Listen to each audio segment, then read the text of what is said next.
আমার প্রিয় শ্রোতা বন্ধুরা, আজ পড়ছি আমার খুব প্রিয় হুমায়ূন আহমেদের একটি প্রেমের উপন্যাস 'নবনী'। তাহলে শুরু করা যাক। দুপুরে গল্পের বই পড়তে পড়তে ঘুমিয়ে পড়েছিলাম। মা এসে গায়ে হাত দিয়ে ঘুম ভাঙালেন। ব্যাকুল গলায় ডাকলেন, "নবনী, নবনী।" আমি চোখ মেলতেই তিনি আমার মুখের কাছে মুখ এনে কাতর গলায় বললেন, "উঠ মা, উঠ।" আমি হকচকিয়ে উঠে বসলাম। মা এভাবে আমাকে ডাকছেন কেন? কিছু কি হয়েছে? বাবা ভালো আছে তো? খাট থেকে নামতে গেছি, মা হাত ধরে আমাকে নামালেন, যেন আমি বাচ্চা একটা মেয়ে, একা একা খাট থেকে নামতে পারি না। আমি বললাম, "কি হয়েছে মা?" মা জবাব দিলেন না, অস্পষ্টভাবে হাসলেন। বারান্দায় এসে দেখি বাবা ইজি চেয়ারে আছোয়া হয়ে বসে আছেন। তার গায়ে ইস্ত্রি করা পাঞ্জাবি, চুল আঁচড়ানো। আজ দুপুরেও গাল ভর্তি খোঁচা খোঁচা কাঁচা পাকা দাড়ি ছিল, এখন নেই। গাল মসৃণ, শান্ত, পরিচ্ছন্ন একজন মানুষ। খুবই আশ্চর্যজনক ব্যাপার, মাস দুই হলো তিনি শয্যাশায়ী, ডান পা অবশ হয়ে আছে, দেয়াল ধরে হাঁটাহাঁটি করেন। তবে বেশিরভাগ সময় খবরের কাগজ হাতে নিয়ে শুয়ে থাকেন নিজের ঘরে। কাগজ পড়ার ফাঁকে ফাঁকে কঠিন এবং তিক্ত গলায় এবাড়ির সবার সঙ্গে ঝগড়া করেন, যেন তার এই অসুখের জন্য আমরাই দায়ী। আজ কি হাসি খুশি লাগছে বাবাকে? আমার দিকে চোখ পড়তেই তিনি বললেন, "দুপুরে ঘুম তো খুব খারাপ অভ্যাস রে মা, ব্যাড হ্যাবিট। হাত মুখ ধুয়ে আয় আমার কাছে।" আমি হাত মুখ ধুতে রওনা হলাম। বুঝতে পারছি কিছু একটা হয়েছে, বড় ধরনের কিছু। পুরো বাড়িটা বদলে গেছে। নিশ্চয়ই আনন্দময় কোনো ঘটনা ঘটে গেছে। বাবার সুখী সুখী গলা আবার শুনলাম, "ওগো, আমাকে আর নবনীকে চা দাও। বাপ বেটিতে একসঙ্গে চা খাই।" এত সুন্দর করে বাবা অনেক দিন কথা বলেননি। বাবা আজ আমার সঙ্গে চা খেতে চাচ্ছে কেন? আমার শরীর ঝিমঝিম করছে। আমি চাপা উত্তেজনা নিয়ে বাথরুমে ঢুকলাম। আমাদের বাথরুম সবসময় অন্ধকার। দুপুরবেলায়ও বাতি না জ্বালালে আয়নায় মুখ দেখা যায় না। আশ্চর্য! আমি সুইচটা খুঁজে পাচ্ছি না। আমার বুক ধকধক করছে। তীব্র এক অজানা ভয়ে মন অভিভূত হয়ে যাচ্ছে। নিজেকে সামলানোর জন্য আমি দরজায় হাত রাখলাম, আর তখন ইরা বাথরুমে ঢুকে বাতি জ্বালালো। ইরার হাতে সাবান, তোয়ালে। সাবানটা নতুন, এখনো মোড়ক খোলা হয়নি। আমি বললাম, "কি হয়েছে ইরা?" ইরা হাসতে হাসতে বলল, "তোমার এত বুদ্ধি, তুমি এখনো বুঝতে পারছো না?"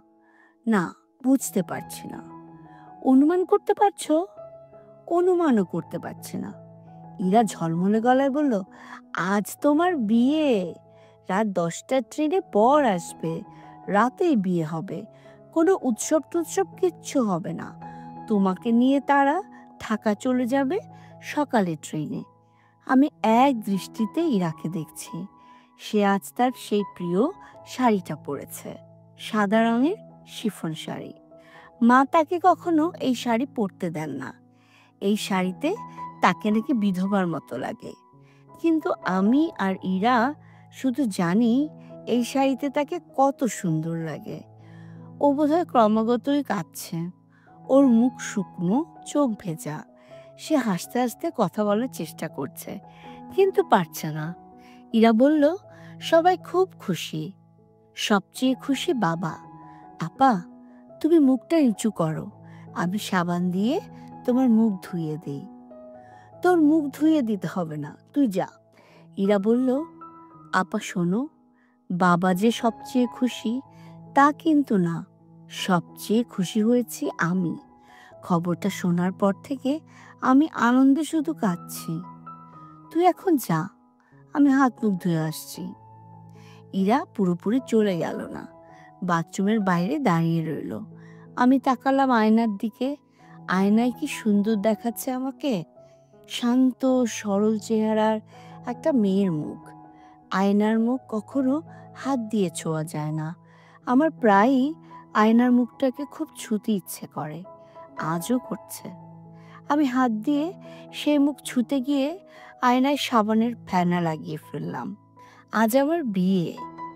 আমার কেমন লাগছে এখনো বুঝতে পারছি না। আমার সমস্ত বোধ অসাড় হয়ে আছে, তবে এক ধরনের শান্তি বোধ করছি। আমার একটা সমস্যা ছিল, ভয়াবহ ধরনের সমস্যা। আজ হয়তো তা মিটে যাবে, এই শান্তি। বাথরুম থেকে বের হয়ে আমি সবার খুশি মুখ দেখব, এও তো কম কথা না। আমার বিয়ে নিয়ে সবাই খুব সমস্যার মধ্যে পড়ে গিয়েছিল। সবাই ধরেই নিয়েছিল আমার কোনোদিন বিয়ে হবে না। এমন কোনো দোয়া নেই যা মা আমার জন্য পড়েননি। আজমির শরীফ থেকে আনা লাল সুতা এখনো আমার গলায় ঝুলছে। বিয়ে হয়ে যাবার পর এই সুতা খুলে ফেলতে হয়। যদি সত্যি সত্যি বিয়ে হয় তাহলে নিশ্চয়ই বাসর ঘরে ঢোকার আগে ইরা এসে কাঁচি দিয়ে সুতা কাটবে। সুতা কাটতে গিয়ে হয়তো সে কিছুক্ষণ কাঁদবে। এরা খুব কাঁদতে পারে। সত্যি কি আজ বিয়ে হবে? কেন জানি এখনো বিশ্বাস হচ্ছে না। স্বপ্ন দেখছি না তো। গল্পের বই পড়তে পড়তে দুপুরে ঘুমিয়ে পড়েছিলাম। হয়তো ঘুমের মধ্যেই স্বপ্ন দেখছি। বিয়ের স্বপ্ন আমি প্রায়ই দেখি। স্বপ্নের মধ্যেই একটা ঝামেলা হয়ে বিয়ে ভেঙে যায়। আমি দেখি একটি সুন্দর ছেলে আমার পাশে বসা। একসময় সে উঠে চলে যায়। আমি চোখ ভর্তি জল নিয়ে জেগে উঠে খুব লজ্জিত হই। বাস্তব কখনো স্বপ্নের মতো নয়। বাস্তব অন্যরকম। বাস্তবে অনেক কথাবার্তার পর বিয়ে ঠিক হয়। আলাপ আলোচনা একটা পর্যায় পর্যন্ত যায়। তারপর তারা সুন্দর একটা চিঠি রেজিস্ট্রি করে পাঠায়। গভীর দুঃখ ও বেদনার সহিত আপনাকে জানাইতেছি যে আমার মধ্যম পুত্র হঠাৎ বলিতেছে সে এখন বিবাহ করিবে না। আমি এবং তাহার মাতা তাহাকে বুঝানোর প্রাণপণ চেষ্টা করিয়া বিফল মনোরথ হইয়াছি। তাহার সহিত আমাদের কিঞ্চিত মনোমালিন্যও হইয়াছে। যাহা হোক, আপাতত বিবাহ অনুষ্ঠান স্থগিত রাখা ভিন্ন কোনো পথ দেখিতেছি না। পুত্র রাজি হইলে ইনশাআল্লাহ আবার ব্যবস্থা হইবে। তবে আপনারা অপেক্ষা করিয়া থাকিবেন না। যদি কোনো ভালো পাত্রের সন্ধান পান, কন্যার বিবাহ দিবেন। আপনাদের আমাদের দোয়া থাকিবে, ইহা জানিবেন। শ্রেণীমতো সকলকে সালাম ও দোয়া দিবেন। প্রতিটি চিঠির ভাষা এবং বক্তব্য এক ধরনের হয়। কেউ সাহস করে সত্য কথাটা লেখে না। কেউ লেখে না, আপনার মেয়ে খুব সুন্দর, আমাদের পছন্দ হয়েছে, কিন্তু তার সম্পর্কে যে এত ভয়াবহ একটি গুজব আছে তা জানতাম না। জানার পর বিয়ে নিয়ে এগোতে আমাদের সাহস হচ্ছে না। আপনি আমাকে ক্ষমা করবেন। ইরা বাথরুমের দরজায় ধাক্কা দিয়ে বলল, আপা, এত দেরি করছো কেন? হাত মুখ ধুতে এতক্ষণ লাগে? আমি জবাব দিলাম না। আয়নায় নিজের দিকে তাকিয়ে মুগ্ধ হয়ে নিজেকেই দেখছি। আয়নার মানুষটার ভেতর মনে হয় প্রাণ প্রতিষ্ঠা হয়েছে। সে আমাকে অনেক কথা বলতে চাচ্ছে, এমন সব কথা যা আমি এই মুহূর্তে শুনতে চাই না। আপা, তোমার চা ঠান্ডা হয়ে যাচ্ছে। আমি বের হয়ে এলাম। বাবা বললেন, নবু মাকে বসার কিছু দাও না। এরা ঘরের ভেতর থেকে মোড়া এনে দিল। বাবার সামনে ছোট্ট সাইড টেবিলে 2 কাপ চা, একটা প্লেটে কয়েকটা পাঁপড় ভাজা।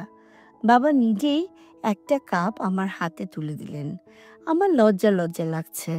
বাবা চায়ে চুমুক দিয়ে খুশি খুশি গলায় বললেন, চা ভালো হয়েছে, ভেরি গুড।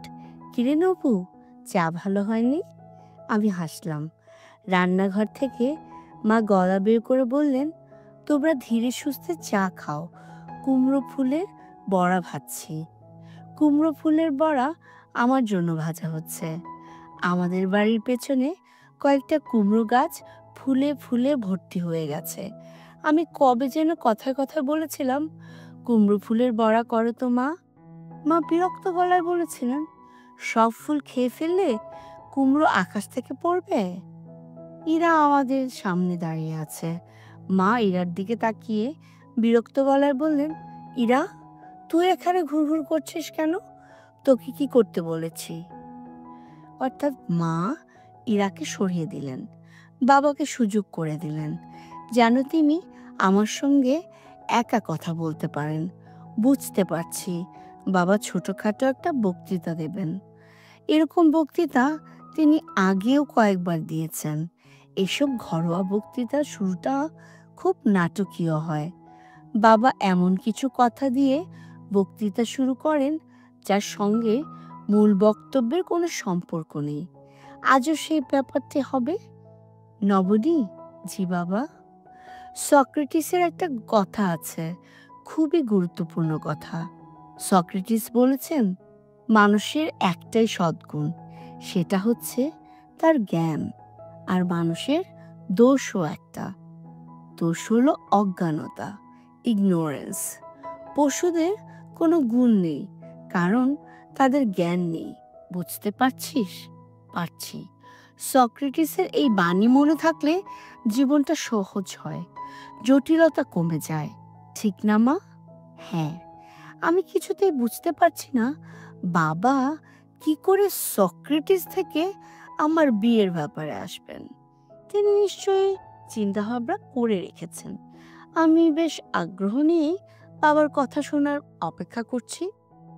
বাবা খুব গম্ভীর গলায় কলেজ লেকচার দেবার ভঙ্গিতে বললেন, বিয়ে নামক যে সামাজিক বিধি প্রচলিত আছে তার মূল উদ্দেশ্য হলো পূর্ণতা। একজন পুরুষ পূর্ণ হয় না যতক্ষণ না একজন সঙ্গিনী তার পাশে আসে। এই জ্ঞান পশুদের নেই, মানুষের আছে। বুঝতে পারছিস? পারছি। বিবাহ পশুদের প্রয়োজন নেই, মানুষের প্রয়োজন। কারণ সক্রেটিসের ভাষায় মানুষ সদ্গুণ সম্পন্ন প্রাণী, অর্থাৎ জ্ঞানী প্রাণী। পরিষ্কার হয়েছে? জি। তোর বড় মামা খবর পাঠিয়েছেন, হাতে হাতে চিঠি পাঠিয়েছেন। চিঠিটা পড়লেই তোর কাছে সব পরিষ্কার হয়ে যাবে। মিনু, চিঠিটা দিয়ে যাও। মা সঙ্গে সঙ্গে চলে এলেন। মা রান্নাঘরে চিঠি আঁচলে নিয়েই বসেছিলেন বলে মনে হয়। তার এক হাতে চিঠি, অন্য হাতে প্লেট ভর্তি কুমড়ো ফুলের বড়া। এই খাদ্যদ্রব্যটি আমার একার নয়, বাবারও প্রিয়। কোনো বিশেষ আনন্দের ব্যাপার হলে ফুলের বড়া তৈরি হয়। তখন শিশুদের মতোই বাবার চোখ চকচক করতে থাকে। বাবা গভীর আগ্রহে বড়া খাচ্ছেন, আমি চিঠি পড়ছি। মামার হাতের লেখা ডাক্তারদের লেখার মতো অপাঠ্য। এই চিঠি যেহেতু তিনি অনেক বেশি যত্ন নিয়ে লিখেছেন, সেহেতু কিছুই পড়া যাচ্ছে না। আমি চিঠিতে চোখ বুলাচ্ছি। মা আমার পাশে বসে আমার দিকে তাকিয়ে আছেন। অনেক দিন পর মার পরনে ইস্ত্রি করা সুন্দর শাড়ি, হাতে আজ দুগাছা সোনার চুড়িও পরেছেন। চুড়িতে সোনা সব ক্ষয়ে গেছে, তামা বের হয়ে আছে, তবু চুড়ি পরা হাতে মাকে সুন্দর লাগছে। মার হাত চুড়ি ভর্তি থাকলে বেশ হতো। যেখানে যেতেন রিন রিন করে হাতে চুড়ি বাজত। দোয়াপর সমাচার, তোমাদের একটি আনন্দ সংবাদ দিতেছি। পরম করুণাময়ের অশেষ কৃপায় ঢাকার পার্টির সংবাদ পাওয়া গিয়াছে। তাহাদের নিকট হইতে খবর পাইয়া আমি ঢাকায় চলিয়া যাই এবং কথাবার্তা বলি। তাহাদের সহিত অনেক বিষয় নিয়া বিস্তারিত আলাপ হইয়াছে। আলোচনার ফলাফল নিম্নরূপ: তাহারা নবনীমাকে পছন্দ করিয়াছে। ছেলে তাহার কিছু আত্মীয় স্বজন এবং বন্ধু বান্ধব সহ আগামী পরশু 12ই অগস্ট রাতের ট্রেনে নেত্রকোনা পৌঁছিবে। আল্লাহ চাহে তো ওই রাতেই শুভ বিবাহ সুসম্পন্ন হইবে। পরদিন প্রাতে তাহারা নববধূ নিয়া ঢাকা যাত্রা করিবে। আমি এই সংবাদ তোমাদের শেষ সময়ে দিতেছি, কারণ আমি চাহি না তোমরা এই সংবাদ নিয়া হইচই শুরু করো। পাড়া প্রতিবেশী, নিকটজন পরজন কেহই যেন কিছুই না জানে। শুভকর্ম আগে সমাধা হোক, তখন সবাই জানবে। 10 জনের মতো লোকে খাবার আয়োজন করিয়া রাখিবে। মোজাম্মেল সাহেবকে বলিয়া তাহার জিপ গাড়িটি স্টেশনে রাখিবার ব্যবস্থা করিবে। বিবাহ সংক্রান্ত কোনো আলাপ তাহার সঙ্গে করিবার প্রয়োজন নাই। অসীম গোপনীয়তা কাম্য। বিবাহ পড়াইবার কাজী আমি সঙ্গে নিয়ে আসিব। বিবাহ রেজিস্ট্রি হইবে ময়মনসিংহ শহরে। খাওয়া দাওয়ার আয়োজনের মধ্যে পোলাও, কোরমা, ঝালগোস্ত, মুরগির রোস্ট রাখিবে। চিকন চালের সাদা ভাত যেন থাকে। মুরব্বী কেউ থাকিলে সাদা ভাতই পছন্দ করিবেন। আমি বড় মাছ নিয়া আসার চেষ্টা করিব। মেছুনিকে বড় মাছের কথা বলিয়া রাখিয়াছি। ভাত এবং পোলাও বরযাত্রী আসার পর রাঁধিবে। দই মিষ্টির ব্যবস্থাও করার প্রয়োজন নাই। দই মিষ্টি আমি সঙ্গে করিয়া নিয়ে আসিব। মুখ দেখার পর জামাইকে সেলামি হিসাবে 1000 টাকা দিলেই চলিবে। আমি একটি স্বর্ণের আংটি প্রস্তুত করিয়া রাখিয়াছি। সুটের কাপড় দিতে পারিলে ভালো হইত। আমি সন্ধানে আছি, ভালো কাপড় পাওয়া গেলে নিয়ে আসিব। নবনীকে চোখে চোখে রাখিবে, যদিও জানি ইহার কোনো প্রয়োজন নাই। তাহাকে ভালোভাবে বুঝাইবে, অতীত নিয়া সে যেন চিন্তা না করে। গতস্য শোচনা নাস্তি। আমি নিজেও তাহার সঙ্গে কিছু কথা বলিব। গায়ে হলুদের একটা ব্যাপার আছে, ইহা মোটেই গুরুত্বপূর্ণ নহে। গায়ে হলুদ হিন্দুয়ানি ব্যাপার, তবুও যেহেতু ইহা মেয়েদের একটি শখের ব্যাপার, সেহেতু নিজেরা নিজেরা গায়ে হলুদের ব্যবস্থা নিবে। কাহাকেও কিছু জানাইবার কোনো প্রয়োজন নাই। আসল কথা গোপনীয়তা। কেহ কিছু জানিবার আগে কার্য সমাধা করিতে হইবে। আল্লাহ সহায়, অসুবিধা হইবে না। নববিবাহিত দম্পতি যেহেতু তোমাদের বাড়িতে রাত্রি যাপন করিবে, সেহেতু তাহাদের জন্য একটি ঘর আলাদা করিয়া রাখিবে। খাটে বিছাইবার জন্য আমি একটি ভেলভেটের চাদর সঙ্গে নিয়া আসিতেছি। বরযাত্রীরা রাতে কোথায় থাকিবে তা নিয়েও দুশ্চিন্তাগ্রস্ত হইবে না। পাবলিক হেলথের ডাক বাংলোয় আমি 3টা ঘরের ব্যবস্থা করিয়া রাখিতেছি। শুভ কার্যের পরপরই তাহাদের সেখানে নিয়ে যাইবে। বাকি আল্লাহ পাকের ইচ্ছা। অতঃপর তোমাদের সংবাদ কি? আমার স্ত্রীর শরীর ভালো যাইতেছে না। সে বলিতে গেলে শয্যাশায়ী। শরীর খারাপের জন্য মন মেজাজেরও ঠিক নাই। চিৎকার ও চেঁচামেচি করিয়া সবার জীবন সে অতিষ্ঠ করিয়া তুলিয়াছে। তাহাকে সঙ্গে আনা ঠিক হইবে না। আমি একাই আসিব। যাহা হোক, শুভ কাজ যেন নির্বিঘ্নে সম্পন্ন হয়, সেজন্য তোমরা আল্লাহ পাকের দরবারে ক্রমাগত প্রার্থনা করিতে থাকো। আর বিশেষ কি লিখিব? দোয়া গো। আমি চিঠি মার হাতে ফেরত দিলাম। মা আগ্রহ নিয়ে বললেন, সবটা পড়েছিস? আমি বললাম, বাবা হৃষ্টচিত্তে বললেন, তোর বড় মামার কাজ সব গোছানো, কোনো ফাঁক নেই। Very practical man, very dependable. ওনার ব্যবস্থা দেখেছিস? আগে থেকে কিছু বলবে না, সব ঠিকঠাক করে তারপর বলবে। মিনু, আরেক কাপ চা দাও দেখি। আজকের বড়াগুলো হয়েছে মারাত্মক, মাখনের মতো মোলায়েম, মুখে দেবার আগেই গলে যাচ্ছে। নবনী, তোর জন্য 2টা রেখে দিয়েছি, খা। তুই একটা দে, ইরাকে একটা দে। আমার বড়া খেতে ইচ্ছে করছে না মা। তবু বাবাকে খুশি করার জন্য বড়া হাতে নিলাম। হাত বেয়ে তেল পড়ছে, বিশ্রী লাগছে। মা চলে গেছে চা আনতে। মা যেভাবে ছুটোছুটি করছেন, মনে হচ্ছে তার বয়স অনেকখানি কমে গেছে। তার তাকানোর ভঙ্গি, ছোটাছুটির ভঙ্গি, সবকিছুতেই একটা খুকি খুকি ভাব চলে এসেছে।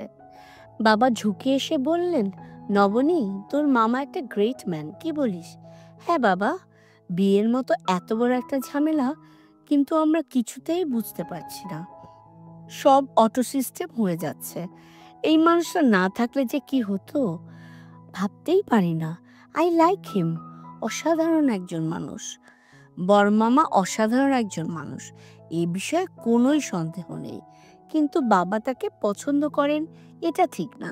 বাবা তাকে পছন্দ করেন না, মাও করেন না, আমরা কেউই বোধহয় করি না। তবু আমরা না, তার পরিবারের কেউই তাকে পছন্দ করে না। অথচ তার জীবনের একমাত্র লক্ষ্য তার পরিবারের অন্যদের উপকার করা। আদর্শ মানুষ বলতে যা বোঝায় তিনি তাই। আদর্শ মানুষকে কেউ পছন্দ করে না। আদর্শ মানুষ ডিস্টিল ওয়াটারের মতো স্বাদহীন। সমাজ পছন্দ করে অনাদর্শ মানুষকে, যারা ডিস্টিল ওয়াটার না, কোকা কোলা ও পেপসির মতো মিষ্টি কিন্তু ঝাঁঝালো।